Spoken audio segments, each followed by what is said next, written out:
It's Wednesday. Might as well break out the watercolors.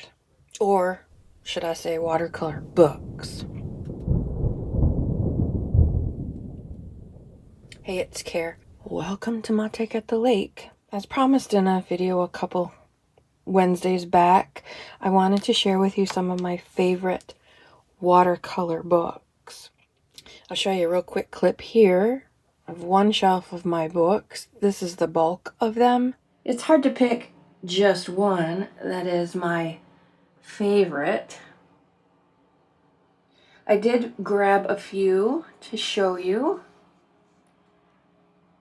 There are some on the bottom shelf, but there's stuff in front of it, so we can't get there from here. But you get an idea. I have a few, and they're wonderful. All different kinds of inspiration and techniques and tips and tricks. Some better than others, of course. I'll show you my favorites. I know there's more on that second shelf, and I know there's more in a box in another area. Plus these. It was hard to pick a few, but there were some that I always return to over and over and over again, and those are the ones that I'm going to share with you today. First of all, I have to say, I'm a geek.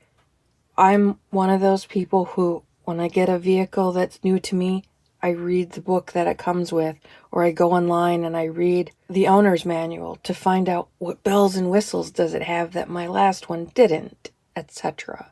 I do that with appliances, whatever. If I get something new, I read how to use it. I read the manuals. And these books I have read, and I write in them. I am a marginalist, in that I always have a conversation with the book, with myself, with the author, and I annotate as I go along. I make notes all over the place for myself, for the future, whatever, in all of my books, whether it's a novel or a book on how to paint. I've done that for a lot of years. And I also do the exercises. Almost all of them have various exercises. I don't do them all, but I do a lot of them. I remember doing this guy, and I fill watercolor sketchbooks with the exercises that they offer. This one is Conversations in Paint, and there's our tomato can and some of the things. This is my painting along with the book, or as I'm reading, I do things that make sense to me, or to try, or this looks cool, let me try this. This is classical, this is romantic, various lighting aspects and shadow dropping and color scales, and I do the work. At least I try to do the work. I can get it closed. There we go. But this was one of my very favorite books on watercolor because it made sense to me and because the stuff feels accessible. Some of the books have such perfect everything that it seems almost unattainable. Like you can't, like I'll never be that good. I'll never get that good at this. But these are all very rough and very doable. You can do this. At least that's how I felt when I read it. You know, I also love how the table of contents is set up. It's so fun, and it covers everything: the language of painting, principles, seeing, materials, procedure, learning, design, contrast, type, emotion, stimulating emotion, organizing emotion, all kinds of things on color. I just love it. And then all the pages are the rainbow edged in different colors. You know, and all of that makes a beautiful package. All different aspects of painting better. No matter what it is you're painting, whether you're painting buildings or faces or people. I love these little people on a beach or people somewhere. I don't know what they're doing, but I'm going to say they're at the beach. You know, they're just suggestions. And you know that they're people. You know, those are men and women looking at something down on the horizon somewhere. Yet there's no detail. You know, it's a few strokes. Very doable. Very doable. I love this book. So here's the ISBN. I'm sure there's an updated version of all of these because I've had these books for decades. I know at least 2 of them have new editions out. But this is one of my favorites. And like I said, if you treat yourself to some new watercolor books, actually read them and do the work, do the exercises, do the reading, do the homework, do the try-me's. That's how you get better. This is a newer one of my collection, and it's still 20 years old or better, but I loved how this was made. It's by Gordon McKenzie. Treasury of watercolor tricks and techniques discovered through years of painting and experimentation, which is key, to play with it, to see how things are going to happen, to see what these brushes do versus these brushes. How does this brush act different than this brush? The only way to know is to play. This is a Robert Simmons. I believe they're called Goliaths. Yeah, White Sable Goliath. And many of my students are surprised to learn that when I'm doing a painting, half sheet or a full sheet painting, this is practically, I wet the paper with my wash brush. This is my Skyflow, also Robert Simmons, my 1.5 inch Skyflow brush. I wet the paper with that, and 90% of what I do is either with this one or this one, which is a 12, but still that's even kind of small. But this brush will come to when it's wet, a really good point. So I can get giant brush strokes with it, and I can get fine line work with it with one brush. You know, and I'm all about saving time, doing it faster. I don't need 10 brushes if I have one good one. But how do the brushes act different? How does the paint act different? How do the papers act different? And you get that through play with your watercolor. Now, my channel is all about junk journaling, but I can see that my watercolor videos are not watercolor just to throw on a page in a junk journal. My watercolor videos are for people who want to actually paint, do things that aren't going to be backgrounds or collage fodder. This is more about watercolor, painting, doing things like that. And just a loose interpretation of lilacs, stuff like that, rather than backgrounds or collage fodder. And of course, they overlap. You know, the better you get at this kind of watercolor, the better the stuff you throw in your journals will be. And if you're learning things like balance and scale and the elements of good design for a painting, that will carry over into your journal pages and your collage, how you lay out your collages, and those kind of things they'll all benefit from taking up something like watercolor painting. Anyway, back to the books. This one I really liked too, again, just because of how it's set up. And Gordon does beautiful work. Isn't that just gorgeous? The water and the fog. Of course I love it. I don't know if you can tell but like any good watercolor, it practically glows, even though it's a printed version of his painting. It is just fantastic.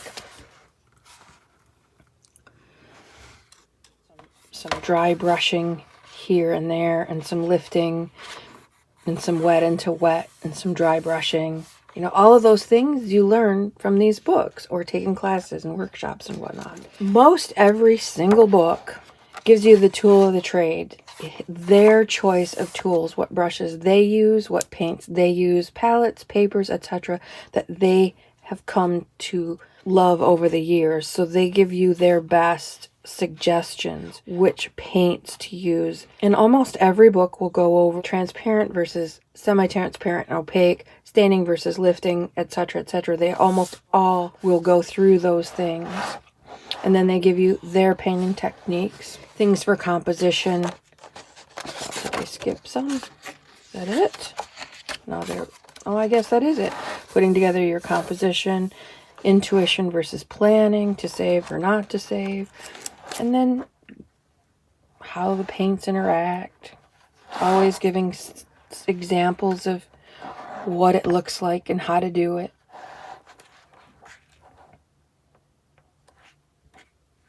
Again, I found this one to be very accessible, very doable, easy to understand, and it has beautiful yet simple paintings.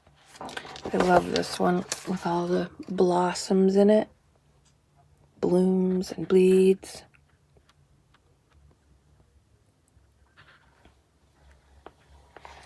This one's almost all wet into wet.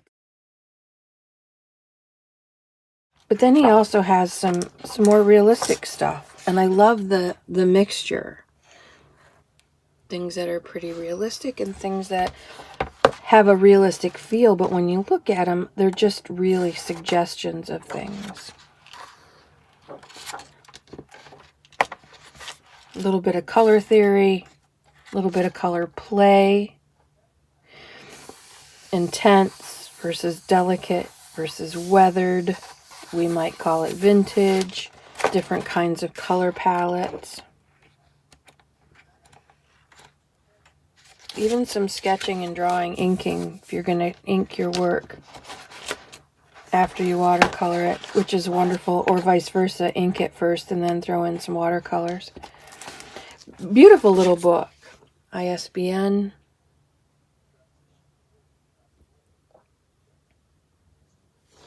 And again, that was the Watercolorist's Essential Notebook, a treasury of tricks and techniques discovered through years of painting, by Gordon McKenzie. This one, I absolutely love this person's work. Ranulph? I don't know. Aren't they great? They're so sunlit. They're all lit up. And that sky. This person can do skies, like especially fall, autumn, October, November skies. These are book pages from why do I have just the pages? Wonder what I tore up and why. That's not like me to... Huh. This is buildings, evoking the mystery of night with color, from a book that I tore up. This is a whole different book, a whole different author, but look at those. I mean, you just want to go there and have cocoa with those people, right? I must have put it in here because of the buildings, because this one, painting buildings in watercolor, obviously is all about painting buildings. Again, the materials, the colors, the ones I use most frequently. This person gives you their colors and their brushes and how they work. First he finds the main shapes and then simplifying what you see. That's a big lesson.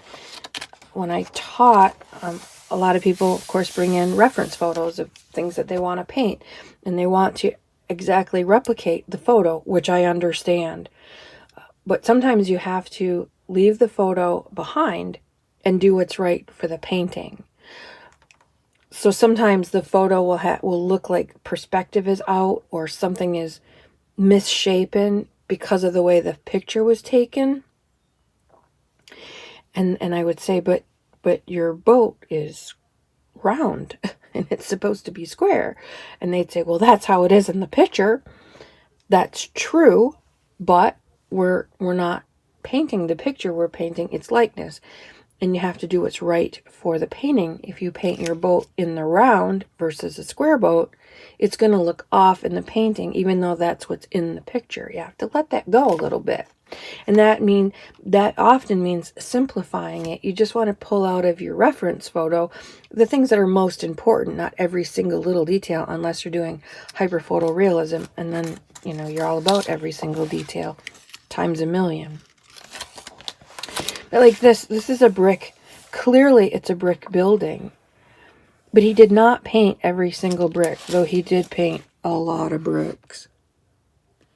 It's a suggestion of the bricks. He didn't paint every leaf on that beautiful purple tree. He didn't paint any leaves on that beautiful purple tree. But we know there are leaves there. Our eyes and our minds are beautiful in the way that they help us simplify what we see. Just beautiful things in here. I just love this person's work. Bridges and old barns. You know what it looks like when they start. There's their sketch. And how they start with the sky and the foreground and the, you know, what's around the structure. Let's see. Does beautiful things with sunlight and shadow. Amazing. Just amazing work. Perspective, that's a big thing if you're going to be painting buildings. Various color mixtures. His color palette. Here's how he made the bricks. Pretty doable. Love this book. Love, love, love this book. This one, I remember filling my watercolor sketchbooks with the exercises from this book. This is Creating Textures in Watercolor, a guide to painting 83 textures from grass to glass, tree bark to fur by Kathy Johnson. She also has Painting Nature's Details in Watercolor, and it seems to me I bought everything she had, but I don't remember seeing that one downstairs. Again, fairly realistic work, which is always a plus, but doable. There's another simple painting, you know, just some wet into wet, a lot of wet into wet, some dry brush, some quick line work, some spatter.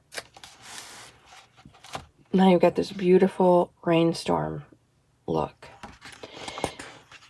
Usually, you know, as everybody else does, she talks about paper surfaces and the importance of good paper. Different kind of strokes, different kind of textures that are solely because of the paper. You can't get this beautiful dry brush look on a hot pressed smooth surface. It just won't happen. So you have to know your supplies and what they'll do and what they won't do. Because what this is doing, this is dry brush and it's catching the tooth. The paint is either catching the top or dropping into the tooth of the paper. And hot pressed paper is essentially ironed so that it's super smooth. It's like driving on ice. When you paint on hot pressed paper or something like Yupo, it's super smooth. It's crazy smooth, so you're not going to get that texture because there is no tooth of the paper. What does she have? The 4 S's. Salt, scraping, sponges, and spatter are her four things, and then she goes into it. Salt, scraping, sponges, and spatter. Beautiful, beautiful color mixtures. Probably French Ultra, might be burnt sienna. Spattering, more of those blossoms and bleeds. Wet into wet, bringing clear water and letting the paint just move where it's going to go. There's even a little bit of salt in there. And then she just goes on to do exercise after exercise after exercise. And so I know that I did all of these. I remember doing them several times. Different color patterns, different color mixtures. And I did these, and I did these, and I scraped them back, and I scratched them in, and I wet into wet, different colors, and see how they bleed. I did all that over and over again. Practice with the salt, because salt timing is everything. Sometimes it's too wet, sometimes it's too dry, sometimes it just doesn't do anything because of the chemicals in the, some colors don't react to salt very well at all. Reflections in water, super easy. Super easy.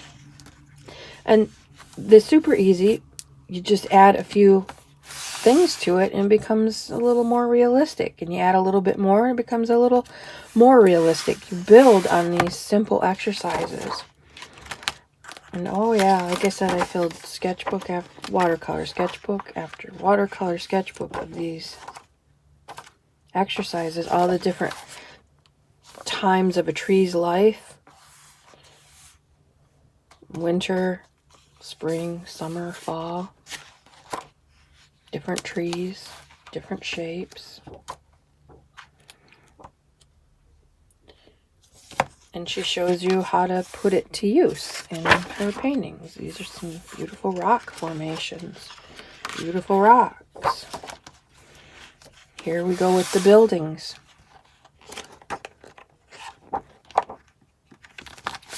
So again, Creating Textures in Watercolor by Kathy Johnson. ISBN. Now these last two are some of my favorites, but they're not particularly watercolory. They're for anybody interested in art. Nita Leland, the creative artist. Fine Artist Guide to Exploring Your Creativity. Beautiful, beautiful painter. Nita Leland does beautiful, beautiful work. We'll do the ISBN first here since we're here. I wrote myself a note here. It seems as though this book was written just for you, although many other people have the same book on their shelves. This one is yours, all yours. All the words and activities just for you. Yay me. No date. Good going. Anyway, choose to be creative. I think if you're here, you're looking at junk journals and at least you're thinking about being creative. Odds are good you're starting to tiptoe into it. Go in up to your knees. Be adventurous. The desire to create and a willingness to take chances. What you believe you can be is what you will become. Every artist started out as a beginner. Every artist started as a beginner. I've taught workshops on this book. Look how fun her work. Photorealism to caricatures. She uses other people's work to make some points. Filled with exercises on how to be creative. There's me again, writing, underlining, taking notes, and doing the exercises. I absolutely love this book. No matter what it is that you're trying to do. She's got oil paintings in here and a lot of watercolor. But it can be for any kind of creativity. I didn't bring it out here, but as same thing with Julia Cameron's The Artist's Way book. It's a 12-week program to get out of your own way creativity-wise, to remove the blocks that you have put in front of yourself on your creative journey. Fantastic book. Can be life-changing. Absolutely. I have to say, though, there's a segment in it that has changed. It changed my life. I know it has changed millions of other people's lives, called the morning pages, where you just essentially free write, otherwise called brain dumping. Ugh. But free write, 3 full pages. Just get out of your head what's in your head out on paper. Good, bad, or indifferent, and then go back and read it and diagram it and blah, blah, blah. I did that for more years than I can count, and I've come to find out there's a better way. That's a whole nother thing for the other channel, Positively Creative You, the University of Ideas. This touches on that topic. There's a better way to do it, and so I would take that with a grain of salt, and instead of just brain dumping everything, focus forward and on what you want versus good, bad, or otherwise. Because whatever you give your attention to, you get more of. And I went back and I read some of those morning pages, and the negativity and the anger and the frustration, and it's just like poison. Like, no wonder I was fucking miserable. That's what I focused on a lot of the time. You know, we all know the Krabby Crafter is alive and well, but she's more about righting wrongs and hopefully constructive criticism, you know, to help people do better. They can't do better if they can't see. But she can be kind of cranky and negative. I digress. This is so off the topic, but it's a really, really good book. If you're looking to be more creative, I highly recommend The Artist's Way. But I would put a positive spin on the morning pages. Last one is The Annotated Mona Lisa, a crash course in art history from prehistoric to postmodern. Carol Strickland. I absolutely love this book. And I couldn't find it for a long time, and I was kind of panicky because I love my old books. It has all my old notes in it, and I've had them forever, and I don't like to give them up. So I went looking, and there is a newer version out, which I may get for myself just because. But and look how this is something that we would, if we thrifted it, we go, oh, look at the caramelized pages and the aging, and oh, this is my own. This is truly aged. So fun. Anyway, as promised, it takes you from prehistoric art through postmodern art and everything in between, and it's just she says, an annotated version of it. This was before I started writing in my books. I know I've got a notebook. I don't know if I still have it, but instead of writing in the margins, I took notes in a notebook like most everybody else. But see, I don't have the notebook now. I have the book. Had I wrote my things in the margins, I'd still have my notes, which I would love to see my young artist self diving into this. Neoclassicism, Roman fever, Goya, a man without an ism. And it gives you examples of a lot of the things she talks about. And it's just, I just absolutely love it. This might not be for everyone, for sure, but it is one of my very favorite books.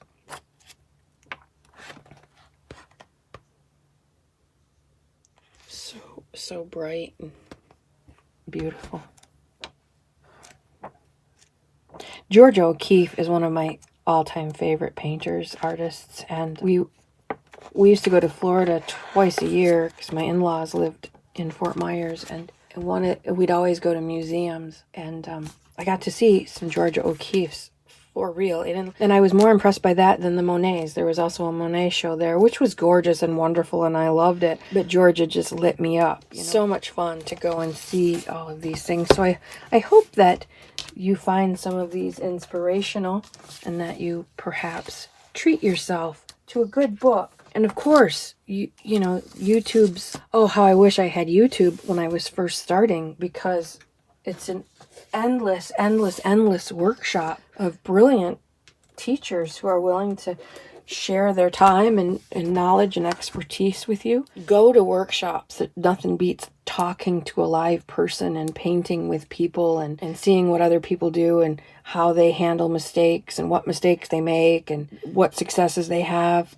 Go to workshops. Find a local artist guild in your community and see what they're hosting. I was just talking with my mom the other day. I lived in Midland, Michigan for a long time. I went to college there, and I lived in Midland for a while, and Dow Chemicals headquarters are there, and they are big into the arts. There's Midland Center for the Arts. All the community centers teach art classes for preschool to senior citizens and back again.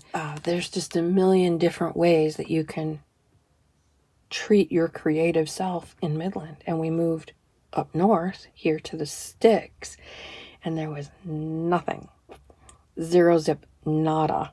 Nothing here except college courses, which I took. We had one college teacher, and she taught some college art classes, and I took all of those. But that was pretty pricey, you know, for essentially community ed. I did get the college credits. I was working for a master's of fine arts in painting, so it was fine. But I was thinking for other people, so I started an art guild 30 years ago, and it's still going, which is so amazing to me. For a couple of years, I was everything: the CEO and the newsletter person and the money person and the coordinator, and I was everything. And it grew and grew, and finally I got people I could trust and help, you know, getting creative people to be organized with money and time and events and organize, you know, it was like, as they say, herding feral cats. You know, they all have great ideas. Here, you do this.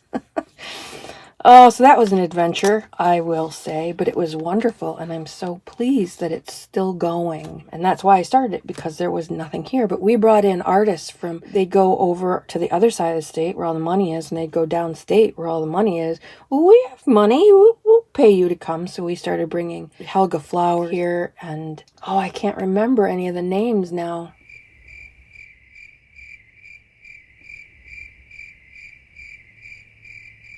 I studied with Pat Norton. If you don't know who Pat Norton is, she is the queen of fog painting. And she paints, her father was a lighthouse keeper up in Nebish Island. And she grew up watching the Great Lakes freighters come and go. Most of her paintings are of Great Lakes freighters, and they are phenomenal.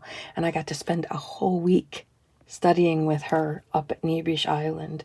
It was the best time ever. I've studied with all kinds of watercolorists, and there's just nothing like that. Going away for a painting workshop and going away to just focus on your art. Nothing like it. So if you can, find some place to go and go. Grab a friend. Go on your own. I went to a lot of them by myself and met new people and met fun friends who have similar interests. But again, YouTube is wonderful. You don't have to leave the house. You've got an entire master's degree level of information. Maybe not the level, but the quantity for sure. Right at your fingertips. Free for the taking. Take it on. Do it. Get yourself some books. Go outside and paint. Stay inside and paint. And enjoy. Thanks for spending some time with me. Love, love, love having you here. Until we meet again, please go love up those beastlies. Take them with you when you can. Keep them safe in the car now that the heat is back. This summer is coming, and, you know, just take good care of them, because they take good care of us. Montague at the Lake. Out for now.